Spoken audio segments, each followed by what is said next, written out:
It was the kind of habit that didn't make sense unless you were paying very close attention. Before we begin, make sure to subscribe if you love meaningful stories, and let me know in the comments where you're watching from. I really enjoy seeing where these stories travel. Every Tuesday at exactly 4:15 p.m., Harold stepped out of the local grocery store with one brown paper bag in his left hand and a folded receipt in his shirt pocket. He adjusted his cap, gave a small wave to the cashier if she was still near the door, and turned right. His house was to the left, not far, just 3 blocks down and a single turn. It was a short walk, maybe 8 minutes on a good day, 10 if his knee was stiff, but Harold never took it. Instead, he walked straight down Maple, past the bookstore, around the dog park, across 2 intersections, and cut through the far side of the neighborhood. It turned an easy walk into a slow, meandering 45-minute route home. People noticed, not right away, not all at once, but the kind of noticing that builds over time, in snippets and passing thoughts. The cashier at the store mentioned it once, how Harold never seemed in a hurry. The woman at the laundromat asked her husband if he thought it was odd. The mailman said Harold always passed him on the corner, same time, same day, every week. Nobody asked Harold directly, mostly because he wasn't the kind of man you questioned, not because he was intimidating, but because he moved through the world with a kind of quiet certainty. He didn't explain things unless you needed to know, and most people decided they didn't. He always wore the same gray coat, lightweight, just enough for the spring wind.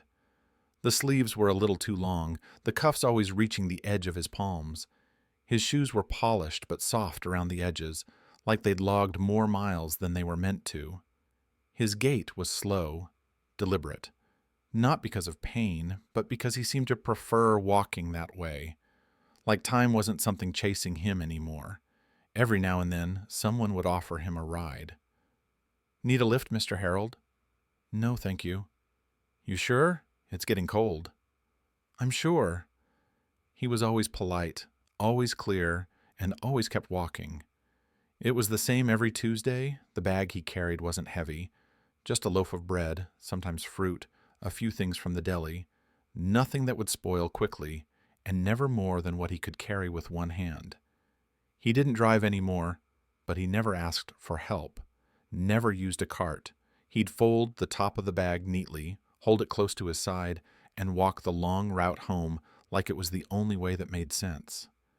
A few people assumed he liked the exercise. Some thought he was avoiding someone, or something. Others figured it was just a quirk, but it wasn't. There was a reason, one that no one had guessed, because Harold wasn't just walking. He was going somewhere first, somewhere that wasn't home, and he had been doing it for years. No one noticed the pause he took near the corner of 8th and Pine, the way he slowed slightly as he passed the old community garden, how he stopped, briefly, at the small bench near the edge of the park and looked at the same spot on the far side of the trees. He didn't check his watch. He didn't talk to anyone, but something about his walk wasn't random. It had rhythm, timing, purpose, and every Tuesday, without fail, he kept going. Until one week, someone watched him turn the corner and decided to follow. Her name was Ava, and she'd been watching him for weeks without meaning to. It started small, just glances from the front window when her mom sent her to set the table or grab the mail. Their house sat right across from the grocery store, which meant every Tuesday, like clockwork, she'd catch sight of her grandfather walking out with that same brown paper bag and that same slow, careful pace. She thought it was odd, even then. Not that he went to the store. That part made sense. But why he always took the long way home never did. He never rushed, never stopped, just walked the long loop like it was the only path that mattered. Left foot, right foot, bag tight to his side. Always at 4:15, always alone. She asked her mom about it once. "Why doesn't Grandpa take the shortcut home?" Her mom barely looked up from the sink. "That's just his way. But it takes forever. He likes the walk." That was the end of it. But Ava didn't let it go. Something about it stuck with her. She was 12, with a head full of questions and a growing list of things adults never seem to explain. Her grandfather wasn't a secretive man, not exactly, but he didn't share much unless he had to. And even then, it came out in small pieces, like breadcrumbs he left for someone patient enough to follow them. He came over for dinner every Tuesday night. That was the tradition. Chicken, usually, sometimes soup. He'd sit in the same chair, fold his napkin in the same square, ask her about school, and smile when she said she'd gotten a B in math. But he never mentioned the walk. He never talked about the route, or why he took it, or why it always made him a few minutes late. So one Tuesday, Ava stood by the front window and watched more closely. He exited the store right on time, adjusted his cap, shifted the bag in his hand, and turned right, again. She moved to the door without thinking, sandals half-tied, hoodie unzipped. She didn't plan to follow him. She just wanted to see how far he'd go, but the further he walked, the more curious she got. He turned past the bookstore. She followed from across the street. He crossed the avenue by the dog park. She ducked behind a hedge when he paused near the bench. He didn't see her. He never looked back. She stayed just far enough to not be noticed, close enough to keep up. He wasn't fast, but he moved with purpose. And that was the part that confused her most, because if it was just a walk, why did it feel like he was going somewhere? He passed the ice cream shop without stopping. He didn't wave at anyone, didn't take any shortcuts, just followed the same curved sidewalk to the edge of the neighborhood, where the trees grew thicker and the street got quieter. Then something new. He turned into the park. Ava paused at the corner, hidden behind a row of hedges. She watched him make his way toward the far side, near an old wooden bench that faced a narrow dirt trail. She'd never seen anyone sit there before, but he did. He lowered himself onto the bench, slow and careful, then reached into the bag. She expected him to pull out groceries, a sandwich for himself maybe, but instead he laid out two halves of one sandwich, one on a napkin, one on the bench beside him. Then he waited, didn't eat, didn't move, just sat there, looking out toward the trees. Ava crouched behind the bushes and watched, heart racing a little, not because she was scared, but because she didn't understand what she was seeing. Then, after 5 long minutes, someone else appeared. An older woman walking slowly with a cane. She approached the bench without surprise, sat down beside the sandwich. They didn't hug. They didn't speak. They just ate. Together. And Ava stayed hidden, watching everything she thought she knew about her grandfather shift into something completely different. Ava didn't tell anyone she'd followed him. Not that night, not the next day, not even the week after. She thought about it, more than once, especially during dinner that Tuesday when her grandfather sat at the same table, folded his napkin just like always, and complimented her mom's roast chicken like it was the first time he'd ever tasted it. He didn't mention the woman in the park, didn't talk about the bench or the sandwich, just smiled at Ava like he had nothing more on his mind than how much she'd grown since last summer and whether she still liked vanilla ice cream with rainbow sprinkles. But now, Ava was watching him differently, not in a suspicious way, more like a puzzle she didn't know she was holding until a piece suddenly slipped into place. She went back to the window the next Tuesday. Same time, same bag, same cap, same turned-down maple. This time she waited a full minute before slipping on her sneakers and heading out the door. She knew the route now, knew when to cross the street and when to duck behind the trees, knew he never looked over his shoulder, and that if she kept a house or two between them, he'd never see her. He followed the exact same path, past the bookstore, around the dog park, across the second intersection with the long light where he always paused, then into the park. Same bench, same slow descent into place, same brown paper bag resting on his knee. This time Ava stayed further back, behind a row of hedges that gave her just enough cover to see without being seen. He pulled out the sandwich again, set half on a napkin for himself. The other half went on the empty side of the bench. A minute later, the woman arrived. She wore the same navy sweater, buttoned all the way up, despite the warmth of the day. Her hair was white and pulled into a loose bun.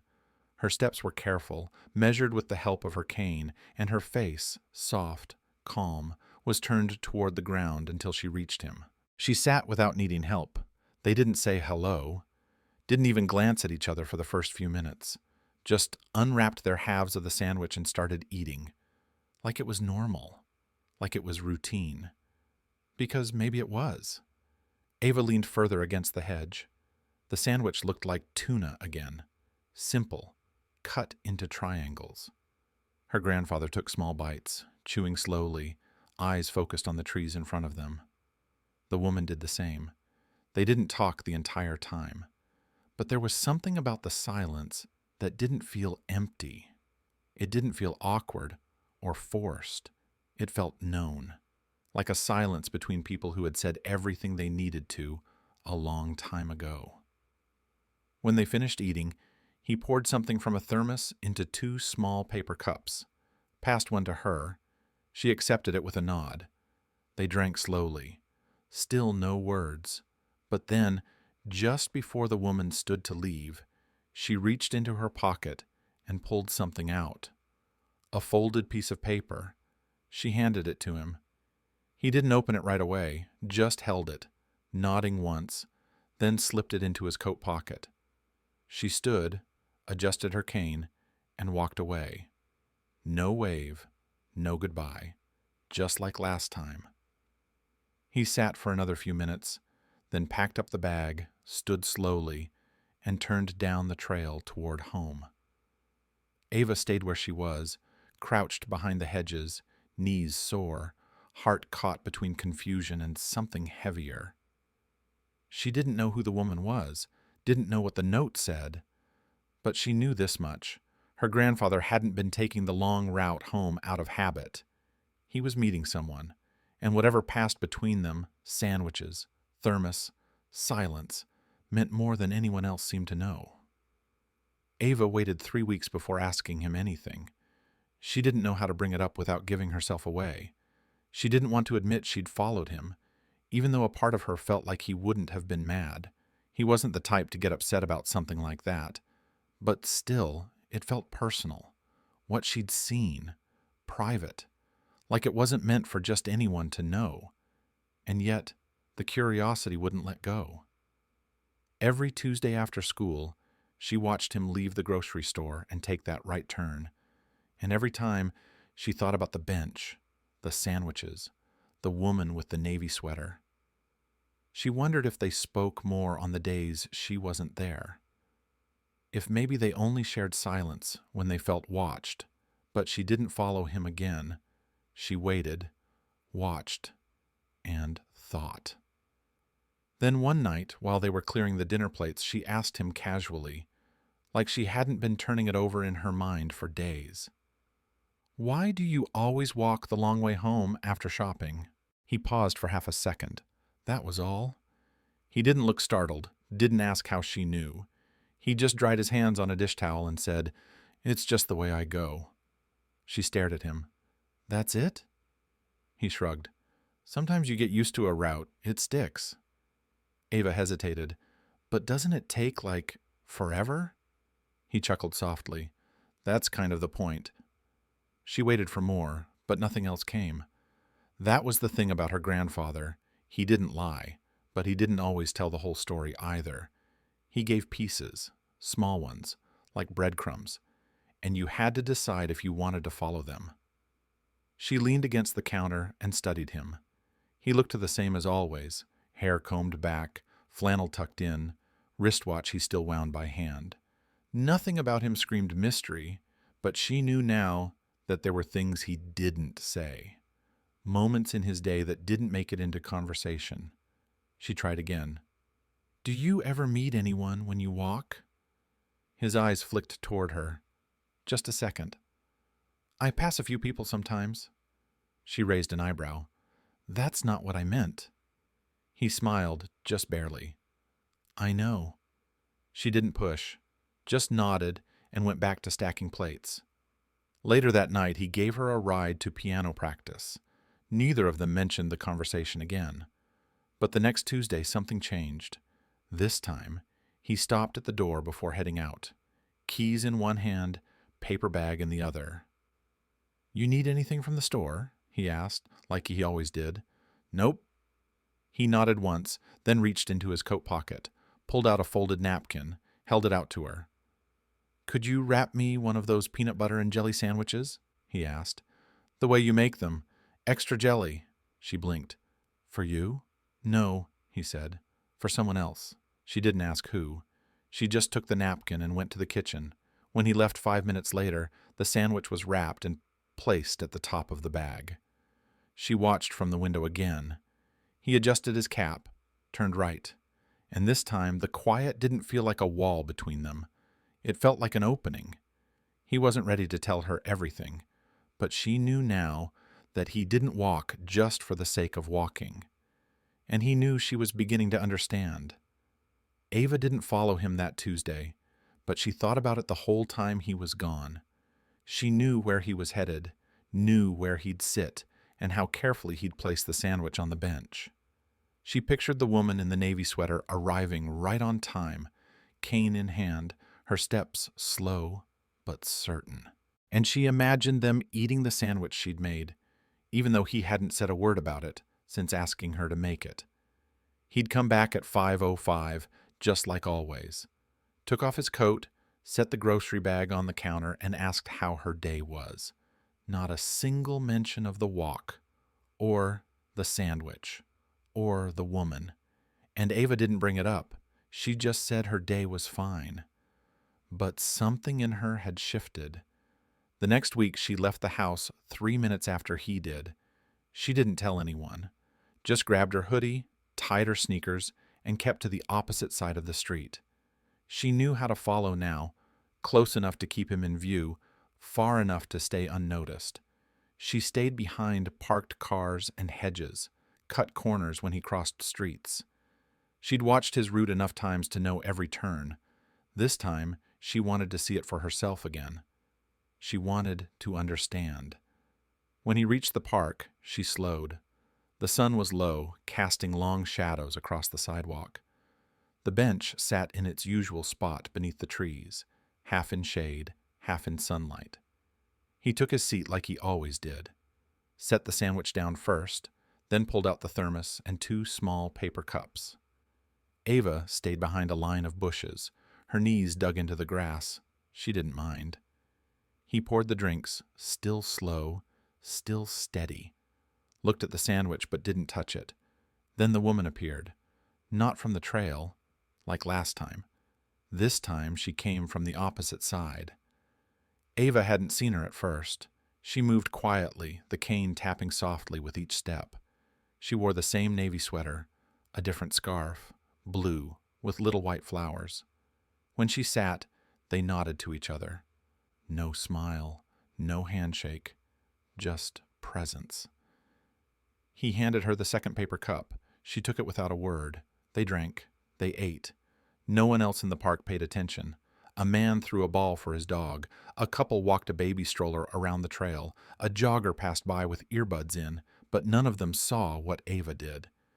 There was no conversation between the two on the bench, no long pauses waiting for one. But there was a quiet rhythm in the way they moved, passing the napkin, adjusting the cups, sharing space without crowding it. At one point, her grandfather pulled something from his coat pocket, a small folded piece of paper. He handed it to the woman. She took it, opened it slowly, read it in silence, then nodded. He nodded back. They didn't hug, they didn't touch, but something had passed between them, something that didn't need explaining. Ava didn't stay much longer. She backed away slowly, careful not to make a sound, and returned the way she came. Her head was full of questions, but they didn't feel heavy. They felt worth waiting for.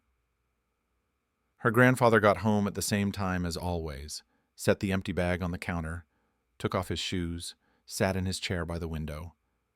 She watched him for a long moment before speaking. "Did she like the sandwich?" she asked. He looked up, then smiled. She did. And that was all he said, but this time it felt like more than enough. The next Tuesday, Ava didn't wait for him to ask. She made the sandwich before he even got home from the grocery store. Peanut butter, extra jelly, cut diagonally, wrapped tight in wax paper, and tucked inside a folded napkin. She set it on the counter next to his usual thermos without saying anything. When he walked through the door, she just nodded toward it. "It's ready," she said. He looked at the sandwich, then at her. No questions, no surprise, just a small, quiet nod. "Thank you," he said. He took the sandwich, placed it carefully in his paper bag, poured hot water into the thermos, and added 2 tea bags from the drawer. He wore his coat, the one with the deep pockets, and adjusted his cap like he always did. Ava thought maybe he'd say something more this time, maybe tell her who the woman was, why they met every week, what they talked about, if they talked at all. But he didn't.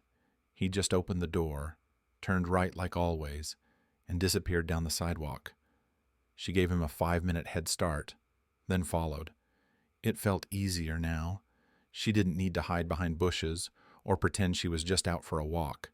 She knew he wouldn't stop her. She wasn't sure he even minded. But she still kept her distance, out of respect more than anything else. When he reached the park, she stayed at the edge of the trees. He sat on the same bench, placed the sandwich beside him, poured the tea, looked out at the trees like he wasn't waiting, but he always was. A few minutes later, the woman appeared again. Same navy sweater, same cane.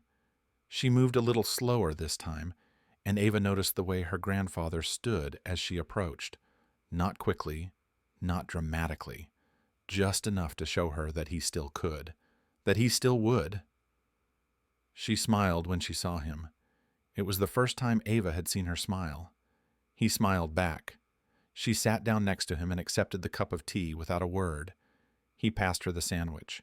She unwrapped it slowly, nodding at the corner where the jelly had bled through the bread. "Extra jelly," she said. Ava froze behind the tree.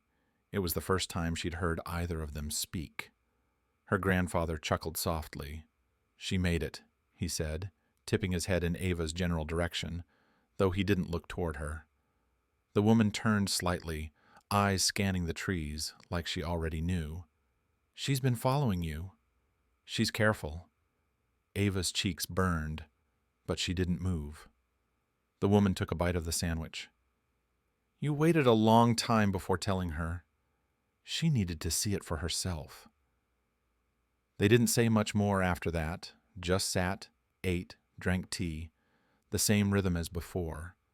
But now Ava knew this wasn't chance. This wasn't habit. This was a meeting, a decision. When the tea was gone and the sandwich was finished, the woman reached into her bag and pulled out a small photo. She handed it to him. He looked at it for a long time. "She'd be happy we still sit here," the woman said. He nodded, still staring at the picture. "I think so too." Ava couldn't see what was on the photo, but she didn't need to. When the woman stood, he stood too, walked her a few steps down the path before letting her go alone. No hug, just a hand on her shoulder as they paused. Then he returned to the bench and sat for another minute, the photo resting in his lap. Ava stayed hidden, but her heart was full of questions. She didn't have all the answers yet, but now she knew the bench wasn't just a stop on the way home. It was the destination. The next time they sat together, Ava didn't follow from a distance. She walked beside him. He didn't say anything when she appeared at the door with her sneakers on and the sandwich already wrapped. He just opened the gate a little wider and waited for her to catch up. They didn't talk much on the way. She didn't ask questions. He didn't offer answers. But something about walking beside him felt different than watching him from behind. The pace was slow but steady. They passed the bookstore, the dog park, the cracked sidewalk that dipped near the corner of Elm and Ninth. Her grandfather greeted one or two people with a polite nod, nothing more. He held the paper bag in his left hand, like always, and every so often glanced at the sky like he was reading something no one else could see. At the park, she stayed a few steps behind as he walked to the bench. The woman was already there. Ava had only ever seen her arrive after him. Today, she must have come early. She looked smaller than Ava remembered. Thinner, maybe. Her cane rested beside her on the bench, and her hands were folded in her lap, still as stone. Her eyes lifted when they approached. Ava hesitated. Her grandfather paused beside her. "You can sit," he said. So she did, carefully, quietly, at the edge of the bench. The woman looked at her for a moment, not long, just enough to see her. "You're Ava," she said. "Yes." "I figured. I've been hearing about your sandwiches." Ava gave a small smile. "They're easy to make." "That doesn't mean they don't matter," the woman said. Her grandfather poured tea from the thermos, passed out the cups like it was a habit too old to break. He set one in front of Ava without asking if she wanted it. She took it without question. They ate in silence. The sandwich was split between the woman and her grandfather, just like always. Ava didn't bring one for herself. It hadn't occurred to her. "Was this her spot?" Ava asked quietly. The woman looked at her grandfather, giving him space to answer. He nodded. "She liked this bench," he said. "Said it felt like the edge of everything." Ava waited. "She used to walk here after work," he continued. "Before the arthritis, before the treatments. This was her place." "And now it's yours?" Ava asked. The woman shook her head gently. "No, we don't come to take it. We come to keep it from being empty." They sat like that for a while longer. No one else came near the bench. A jogger passed, headphones in. A little boy chased a squirrel across the grass. Life moved in the background. But at the bench, time seemed to settle. When the tea was gone, her grandfather stood and reached for the thermos. The woman touched his arm. "Same time next week?" He nodded. "Same time." Ava walked beside him on the way back. Halfway down the path, she spoke. "You never told me she had friends I didn't know about." "She didn't," he said. "Not many, but Carol, she knew her, a long time ago." "Before you met?" "No," he said. "After." That made her pause. "You met her after she passed?" He nodded once. "We were both visiting the bench." They walked in silence the rest of the way, but Ava didn't feel the need to ask more right then. Now she knew the truth. He hadn't just been taking the long way home. He'd been walking toward memory, and sharing it with someone else who understood the weight of remembering. It rained the next Tuesday, but he still made the walk. Ava stood by the door with her hoodie zipped up and the sandwich already wrapped.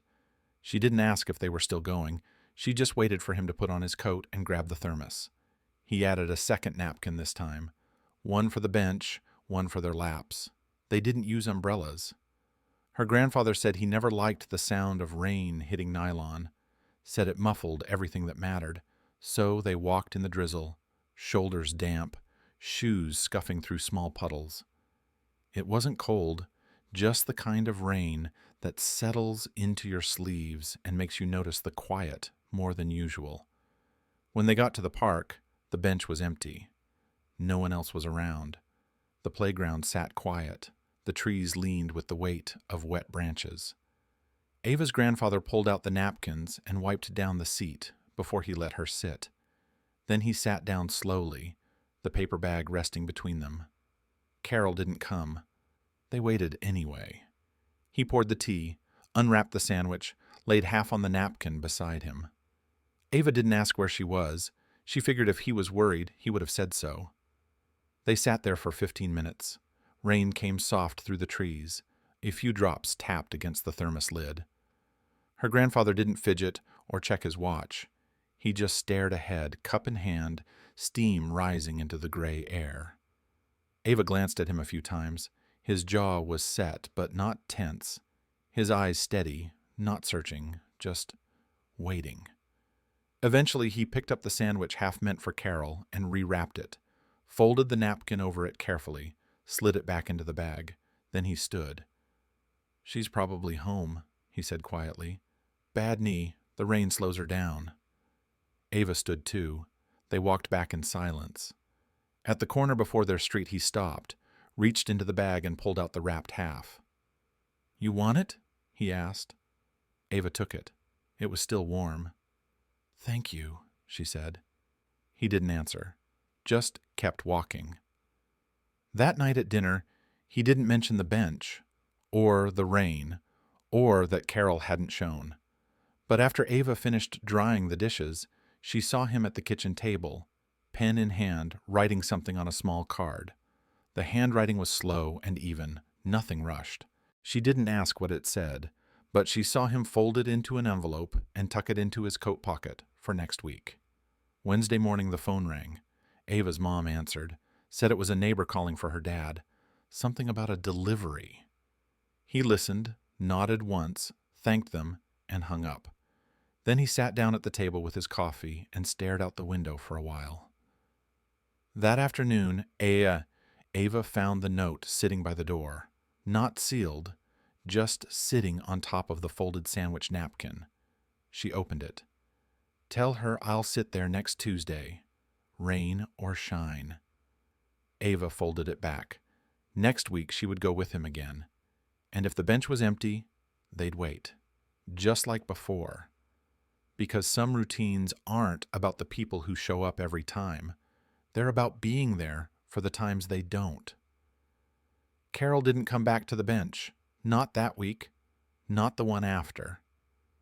Ava kept walking with her grandfather every Tuesday, same time, same pace. They still brought the sandwich. Still poured 2 cups of tea. Still waited. The bench stayed empty. At first, he didn't say anything. He laid out the second napkin, unwrapped the second half of the sandwich, and set it gently where she used to sit. He didn't look disappointed. He didn't look surprised. He just looked steady. By the 3rd week, he stopped pouring the second cup. He still brought it, but he kept the lid on. Ava knew better than to ask right away. She'd learned that with him. Some things needed time, and other things didn't need words at all. But after that 3rd quiet Tuesday, when they reached the house and set the empty thermos on the counter, she asked one question. "Is she okay?" He nodded, slowly. "She moved in with her daughter," he said. "Farther north, harder to get around now." Ava didn't say anything right away. He added, "She left a note." Then he reached into the drawer near the fridge and pulled it out. Plain paper, folded twice. He handed it to her without hesitation. Ava opened it. "Thank you for sitting with me, for remembering her, for not needing me to explain. I'll miss our Tuesdays. Carol." Ava folded the note carefully and handed it back. He placed it in the drawer and closed it without a sound. That week, he still made the walk. And the week after. Same route, same park, same bench. But something changed. The sandwich only had 1 half now, and the thermos had just 1 cup.